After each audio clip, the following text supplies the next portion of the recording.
Mic check 1 2. It's the Y2K collector, and I wanted to talk about why part-time resellers are starting to lose money and they're better off either exiting the hobby of reselling or just becoming collectors. So, as we've mentioned before, there's two things that are killing transactions online. And the biggest transaction killer for online sales are transaction fees. Those being the fees that either sellers have to pay to list the item and have the item sold, or the fees that buyers have to pay on sites like Mercari or OfferUp or whatnot, or whatever the case may be. Now, a lot of times these sites, they don't really charge you until the transaction completes. So as someone who's going online, if you're just looking at listings, you could be a little bit disillusioned as to what sellers are making for some of the games that they have listed online. I'll give you an example. If you look at a website like eBay, someone who has a $100 game listed on eBay may only walk away from that transaction with $75 to $80, depending on whether or not they're paying for shipping and how much they're being charged in fees. Now, that might vary when you think about a site like Mercari, where now all of the fees have been transferred over to the buyer. And so, you might look at the buyer cost and an item might be listed for $100, but by the time you get done with all the fees and everything like that and taxes, you're paying somewhere in the neighborhood of $120 to $125. So all of those fees, both on the buyer side and on the seller side, are eating into the overall profit margins, right? Because let's say you're a reseller and you're trying to source for items, and let's say you run into a drought and you're trying to, add items to your inventory. If you can't find anything, if you can't source any products live at a yard sale or at a flea market or something like that, and you try to go about finding these things online, even if you buy a $10 game online for $12 or for $13 after taxes and fees, you would have to then turn around and sell that game for $15, $16, $17 just to even break even or make maybe 10% profit on a game like that. And that's just one small example, right?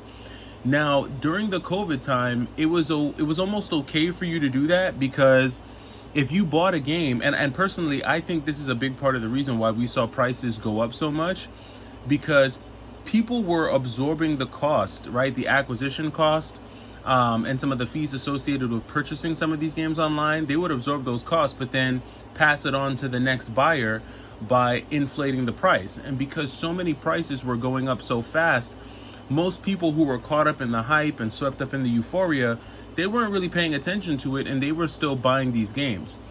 Now we're in somewhat of a recessionary period, and the willingness for people to absorb those costs are not as great. Now, I will say that there is always going to be that section or that portion of the collecting market that's willing to pay whatever they need to pay to get the games that they want. I've recently just made a couple sales for some items that I know for the buyer wound up costing them more than I would be willing to pay for the items that I sold. But I'm getting out of the reselling portion of it, because it's very difficult to source quality titles.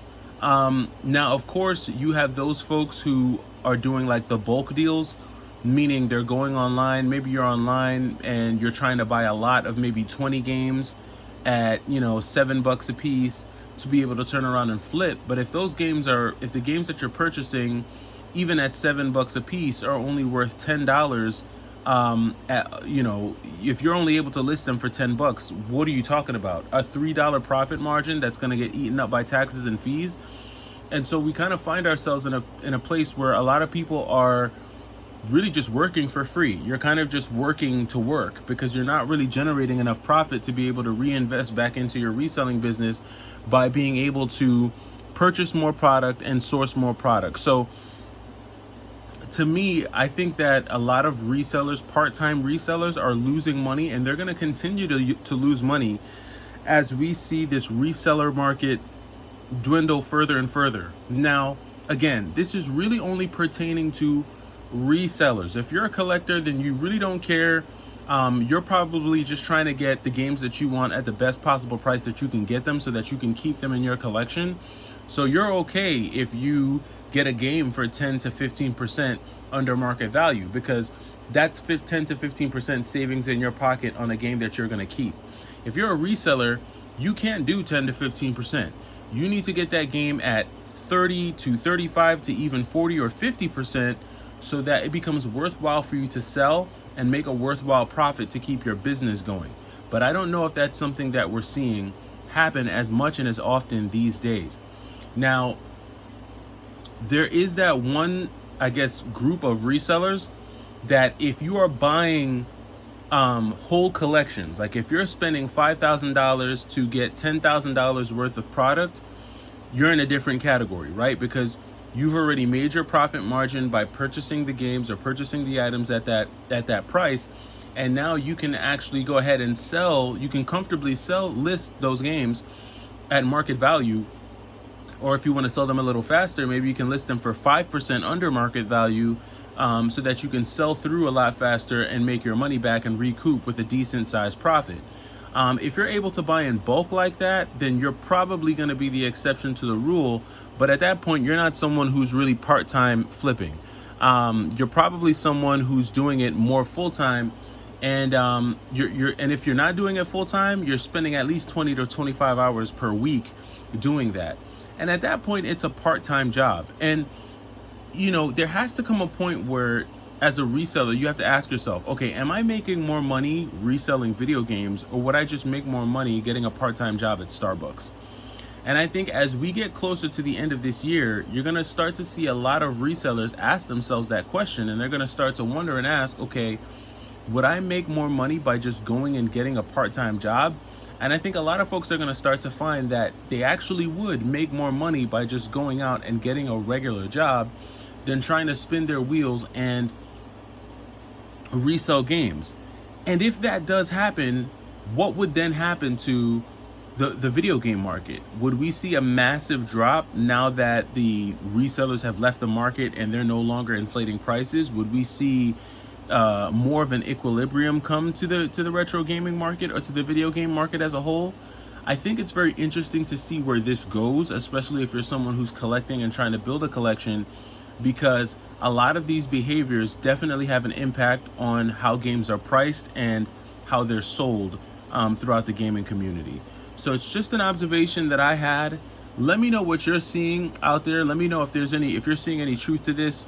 It's the Y2K collector. It's getting warmer, so you're definitely hearing the air conditioner in the background. Apologies if it's a loud hum, but I will be back this evening with another video. Leave your comments down below and take it easy.